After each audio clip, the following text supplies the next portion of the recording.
What's going on, everybody? Today, on Michael's woeful misadventures of horrid luck, got to do a foot valve and was blowing air right out of this little diaphragm here. So I'm pretty sure this foot valve's trashed, because right here is where the one of these, I think, is a delivery line. But anyways, it was leaking, and also it was leaking across my dash too. So got to do that. Got the new one right here. Also, we pulled the skirts off this truck, put quarter fenders on it, and had to pull the skirts off because they were pretty sad. Anyways, that fuel cap is leaking. You can see the residue right there. Both of them are leaking. So we got 2 new fuel caps to go on there. And here's something else that's going on. Can't see anything. Hang on. Get my flashlight here. So you can see that fuel, this fuel tank, is a good bit below the neck there. Probably, I'd say 2-3 inches. Now, let's come check this fuel tank.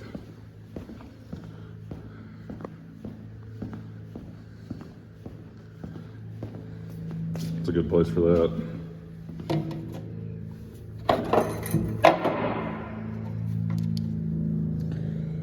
Right up there at the bottom of the neck. So, yesterday, I pulled in here and I was leaking fuel all across the bottom of the tank. Well, we just had this tank repaired. You can see these welds right here and right here. And then there's a patch on the bottom of it too.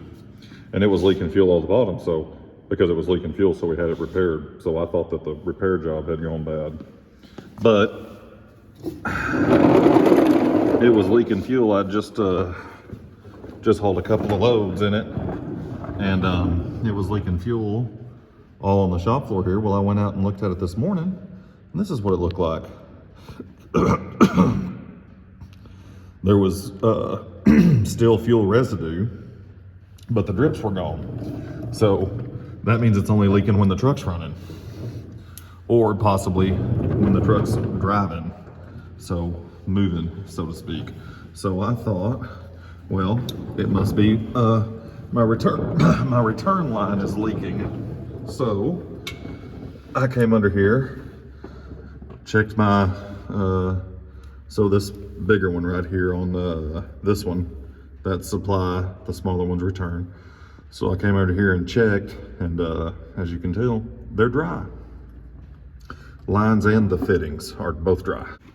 So after I found out my return lines were dry, I came up here and pulled the vents, checked them, they're both free. So I'm thinking, and I don't know for a fact, but I'm thinking that it's possible. I've got to check my supply and return lines, make sure they're not clogged or nothing. But I'm thinking that this thing was just sloshing around, and it was so full, it was sloshing and just leaking out right there. I hope that's the case, but I'm kind of skeptical. Cameraman needs to get a new job. I don't know, after I put this foot valve on and check the supply and returns, I'm going to let it run a while and see if it'll equalize.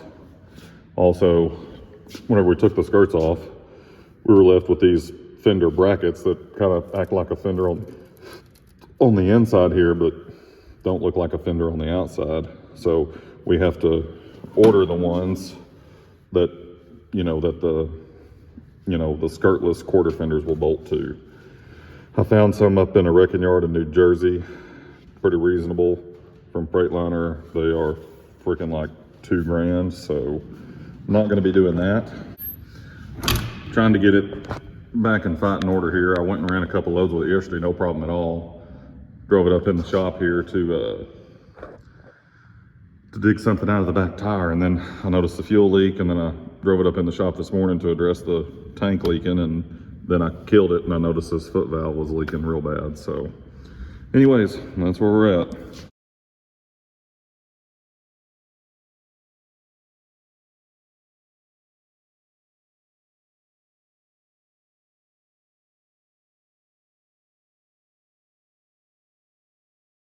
Okay, so I screwed with that valve for about 10 or 15 minutes. Got absolutely nothing done on it because the fittings are in there too tight and I just can't do anything with it without a vise of some sort. So I'm gonna run back over here and see if I can find a vise or some big C-clamps, clamp it to the wall, clamp it to the frame of my truck, see what I can figure out. I'm trying really hard not to spend any money up at my shop that I deal with. They kind of got on my not so pleased with them side. So trying very hard not to spend any money up there. But anyways, here we go. Got to go see if I can find some tools. So I went up there expecting to have to spend like some money and get some C-clamps or something and try to figure out some silly-nilly way of you know, doing what I was doing with C-clamps, but went up there and they had a vise that hooks right into the trailer hitch. And I messed with it for about 20 minutes earlier, and after about 3 minutes with the vise, everything's loose and ready to be swapped over. So good news. Getting ready to get this thing knocked out. Alrighty, so it is the following day here. 6 o'clock in the evening, it's Saturday. And I am expecting to take delivery of a toolbox tomorrow afternoon.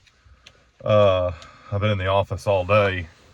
Kind of left the shop in a little bit of a hurry yesterday because we found an unexpected problem. I'll point that out when I get back over there. Found an unexpected problem and kind of had to take care of that pretty quickly. So I've been in the office all day today because it's the weekend and Justin typically takes off on the weekends whenever he can. So since the truck went down and it would have kind of been a pain in the butt to find a load on such short notice since we got it going at like, you know, 6:45 for the following morning, I just decided, well, I'll just hunker down in the office for the weekend and, you know, all that kind of stuff, which really kind of worked out because I didn't know for sure if I was going to get this toolbox tomorrow or not, but it looks like I am. So anyways, got to go over there to the shop and get all the tools straightened up, get the truck drove out and all that kind of stuff.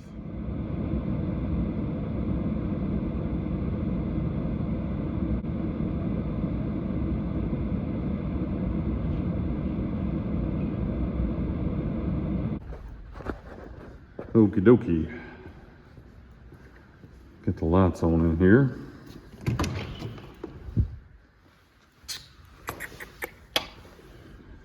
That's what we needed. Did the foot valve, got it going. Put new fuel caps on, cleaned all that stuff up. All the residue and whatnot from where the old caps were leaking. Here's how my tools got left. Pretty awesome. And then right here, part we found yesterday, it was like totally severed right there where it goes on the turbo.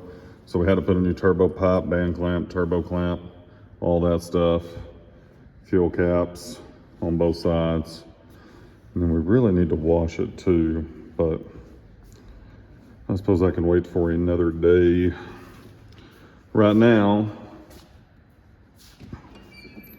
I need to get this thing outside. This guy over here.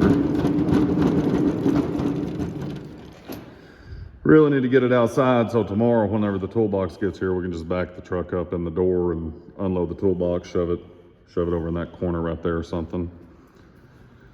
So in the meantime and in between time, we will get everything kind of drug out of the way as good as we can.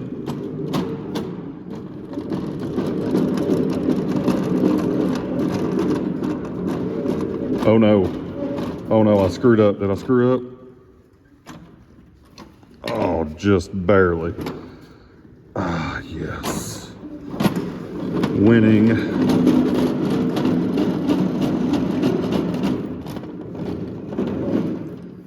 Get all that stuff cleaned up and put away.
So we're gonna call this somewhere in the neighborhood of good enough for now. Believe it or not, all this stuff you see, or not all of it, but the lion's share of it, the impact, all the wrenches, those sockets, hammers, picks, blah, blah, putty knife, wire cutters, heel bars, all that kind of stuff, impact, all used to fit in this box. And I know it doesn't look like it because this thing's about packed to the brim. It's so packed with stuff you can't even hardly keep it organized. Mainly the stuff I use all the time is all, you know, kind of organized right here. So if I grab this socket, it's a 15/16. Well, now I know that one size above it is going to be a 1 inch and one size below it's going to be a 7/8. So that's how I can kind of, you know, get my stuff fast. See, there's a 1 inch. But as far as like 1/2 inch drive, metric, deep, shallow, 6, 12 point, whatever, that's all kind of just how we could fit it in here and still get the lid to close, basically. And here's a bunch of my standard stuff, all the way up to 1 inch. But I've got that pile of wrenches right over there. Most of it, you know, goes back in here. And then a bunch of metric wrenches. I try to keep my metric and standard wrenches separated, but you know, if you need a 10 millimeter, you're going to be digging for a little bit to find one. Well, look at me. There's one right there on top. But you know, if you need something, heck, there's two right there on top. Look at that. You know, if you need something relatively quickly, as you can tell, it's going to be kind of an undertaking to find it, and then getting like all the impact and everything back here in this drawer with all the batteries and stuff. It takes quite a while. Do a little dance and everything. This drawer right here is just used to be organized, but ever since we moved over here to the new shop, it kind of took a back burner. But anyways, and then down here I've got some 1/2 inch impact sockets, other 1/2 inch sockets, wheel sockets. I've got a little Hootis around here somewhere to take off a bud wheel. I don't know where it's at. Oh, here it is right here. Take off a stripped out bud stud right there. That came courtesy of Bud. But anyways, so as you can see, we've long outgrown this little tool cart, and then we've kind of outgrown a little additional. We bought these to do some polishing to make it easier on us. And I've got all my polishing equipment back here in this corner because, you know, there's really no place for it, but it's all right in here and everything. So the plan is to get all my tire tools and everything's right there. The plan is to get that toolbox in here tomorrow and kind of organize this stuff to where we can get through jobs a little bit faster when we do them. So anyways, that's kind of the plan as far as getting the toolbox in here and everything. And we've got it all set up where we can just back the truck in right here, unload the toolbox, shove it up right here against this wall where we got easy access to the power outlet right there. And I think that's what we'll do with it. That way it stays out of the way of the work area, and whatever we need, we could just load up in the carts and drag over there and work. So anyways, that's pretty much what we got going on. Now we got to get all the lights shut off. Oh, my jacket. I need my jacket. It's chilly out there today. Well, chilly for a Texan. I don't know about all the rest of y'all. Gets much below 60. Down here, the world stops grinding. So, all right. So let's get those lights turned off. That shop door's latched. Get all that stuff and lock up the office there. And anywho, hopefully we'll be able to show y'all a little bit more of that toolbox and everything tomorrow, but we'll see how it goes. So it is again the following day. We've got most of the way moved in here. And I gotta say, this is a whole lot better. Everything's nice and tidy and organized and can be found relatively quickly. Of course, it's not exactly as organized as I would, love it to be, but you got to spend more money on the little socket organizers and all that stuff. But I think this right here is plenty good enough for the time being. And then, especially with my wrenches. So, every wrench I own now has a home. So everything bigger than 1 inch is over here. Everything standard 1 inch and below is to the left of that line. Then all this stuff is metric stubbies and metric and standard, and ratchet wrenches and metric and standard. Crow's feet only have those in standard, but I use them so rarely that I don't really feel the need to buy a metric set right now. So maybe one of these years, whenever I kind of just buy stuff as I need it, and this is what I've ended up with so far.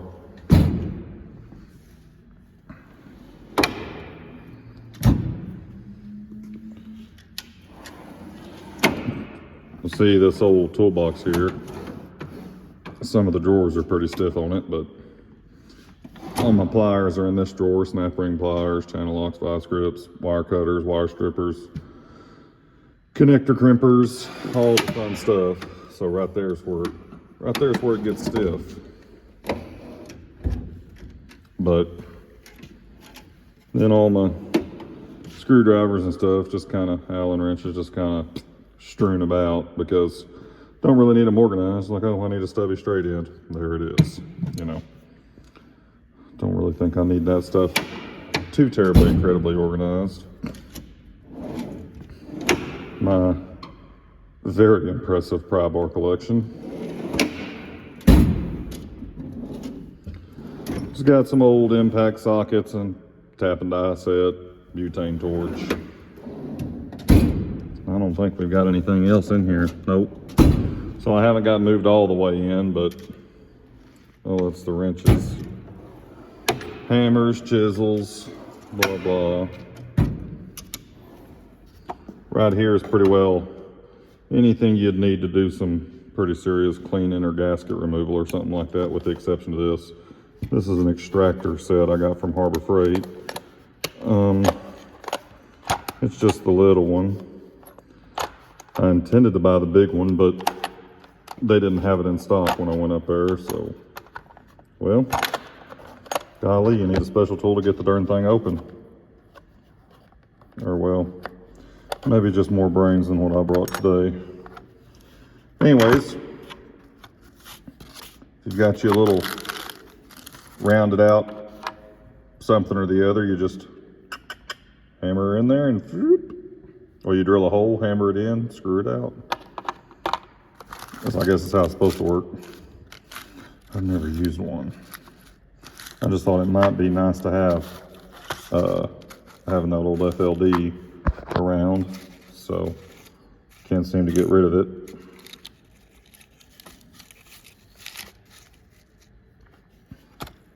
Also, I found my GoPro today. I lost it for over a year, but I found it today. I don't think we got anything in this drawer. Oh, just filter wrenches. Very limited supply of filter wrenches. A few of my power tools, heat gun, 3/4 impact, 1/2-inch drive impact, cut off wheel. All my Milwaukee stuff's back there in the fence. I'll have to get it out one of these days, but anyways, all the stuff that y'all saw just then and then some all fit in that little bunch right there. And I would have, like right here was my standard wrench drawer, this top one. So it would just be a heaping pile of wrenches, and if you needed a 7/16, you just have to shuffle through there until you found a 7/16.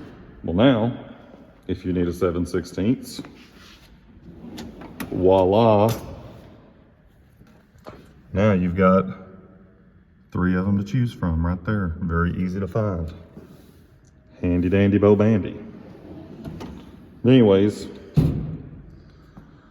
that's the toolbox. Just got that in today. Got a shop vac. Need to finish getting all this stuff moved over there and sorted out and blah blah whatever. Sort the trash from the treasure and all that kind of stuff. Out here is where we'll park the trucks. We got one truck sitting back there right now. The old green machine. Took the skirts off of it. I don't know if I mentioned that yet. Got some trash over here I need to deal with at some point. Small air compressor, power washer, floor dry, tire cage, trash can. Then in here is like where we keep our special tools and fluids, cleaning supplies, same things of that nature, tire tools. Right here, jacks, shotgun, I don't know what the bead blaster I think is what it's called in real life. 1-inch impact, little small tire tools like valve core removers and scrapers and that sort of thing, tread depth gauges, shop cleaning stuff, squeegee, dustpan, broom, fluid transfer pump for whenever we have to pump out fuel tanks, because we've had to do that like 3 times now. Little 5-gallon bucket of oil. Well, there ain't no oil in there, but we just keep the pump in an empty bucket to try to keep it cleaner. Polishing stuff. More polishing stuff, sanding stuff. We've been polishing trucks here lately. Well, not lately, but back in the summer we were. Here's a bunch of Milwaukee stuff and DeWalt stuff that they don't even make the batteries for the DeWalt stuff anymore, so I need to throw all that junk out. Brake cleaner, air gun oil, WD-40, you know, just miscellaneous odds and ends. Cool guy trailer hitch vise. Right here is a slide hammer puller set. Use that to pull steering wheels or possibly pulleys if we ever had to, but wouldn't really work on a big truck because the radiator's right in the way. So bought that one day to pull a steering wheel. Matter of fact, I think it was the FLD we pulled the steering wheel and fixed it where it was a little tighter. It was kind of wobbly and stuff. Murphy soap, air hoses, a 1/2-inch and a 3/8 air hose for airing up tires, and the 3/8 is for airing up tires and the 1/2-inch is for running the big gun. Then we got a couple of gold bars, tire irons, bead axe, sledgehammer, Justin prefers the sledgehammer to the bead axe. I prefer the bead axe to the sledgehammer, so that works out good. Coolant, motor oil, windshield washer fluid, anti-gel, shop towels, Hubble, grease, zip ties, tub of towels, more motor oil, world's most humongous shop broom.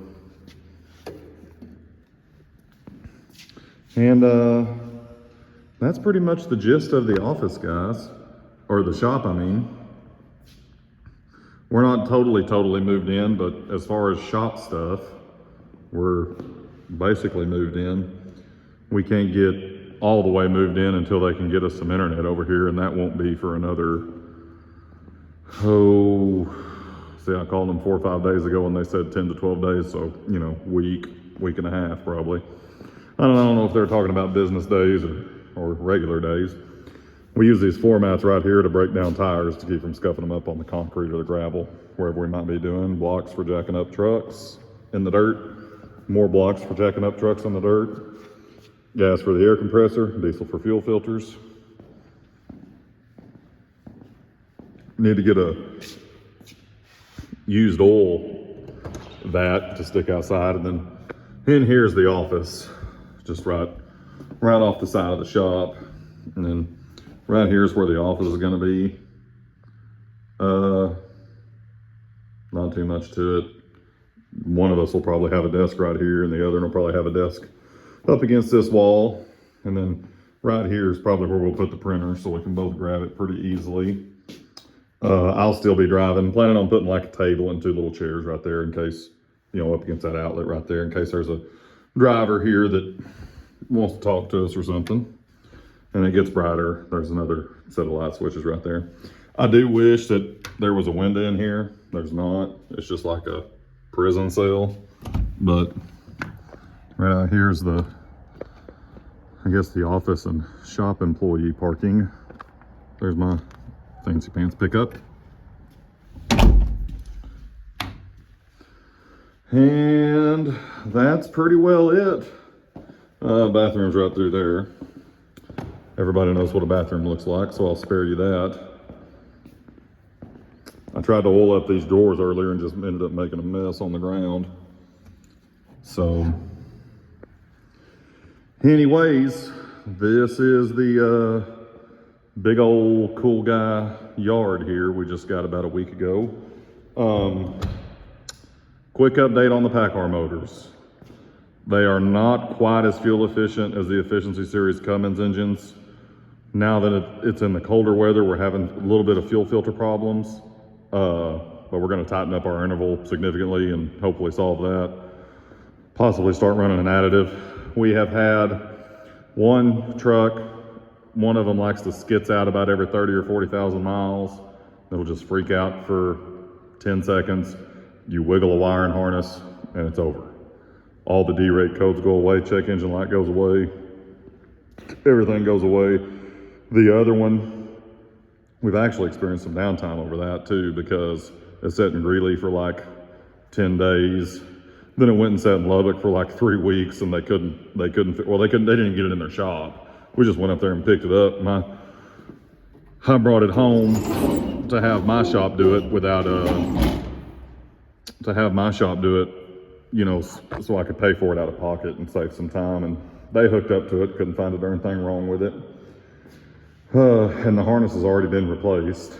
So that was what they did up there at Greeley. They replaced that harness, but they misdiagnosed it the first time. Then the other one, 107, the red one, the Viper red one rather, it's given us a couple of cylinder 1 misfires and multi-cylinder misfires. But we think that was possibly a fuel filter issue, because we changed the fuel filters, because it wasn't not too long after that we started having fuel filter problems. Changed those, and then all that kind of stuff went away. So I don't know why in the summer we were running a long interval on the fuel filters, not having any trouble, and now all of a sudden we're having trouble. But that's all good. We're just going to tighten up the interval and learn from experience and carry on. So that's your little update on the Paccar motors. I think one's got 116,000 on it and one's got 122,000. There is a slight little itty bitty bit of oil consumption. I mean, negligible.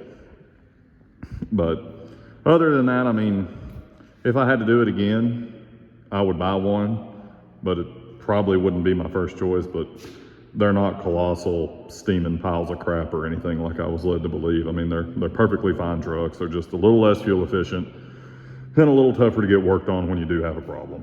And that's about all there is to it. So yes, I prefer a Cummins, but I would take another Paccar if it came down to it, you know. I mean, because I'd rather have a Paccar than no truck at all. So anyways, that's the update on the Paccar motors. We put a new engine and transmission in the Freightliner. I did a bunch of work on it. You'll see probably earlier in the video. That was a couple of days ago. Supposed to have a driver coming for that here pretty quick. And after that, I'll be out of the truck again. So I'll be on the prowl for me a truck again. Don't know what I'm gonna buy. There's a couple of new 389s I'm looking at. One 379 that I really am drooling over real bad, but I don't even think I can even get it bought. And then, you know, I see odd and end trucks pop up on Facebook and Truck Paper and this and that and the other thing. So I don't know what I'll end up with or when I'll end up with something or if I'll end up with something, but I'll definitely be kind of keeping my eyes peeled. But anyways, that's the update. Here's the shop. There's the parts and tool room. There's the toolboxes and vacuum. There's the trash can. That's way more convenient than this trash can because you got to reach so high to put trash in there. And then we got us a pull-through shop and all that kind of stuff. So anyways, thanks for watching. I got to go to the grocery store and pick up my order. We'll catch y'all guys a little later on.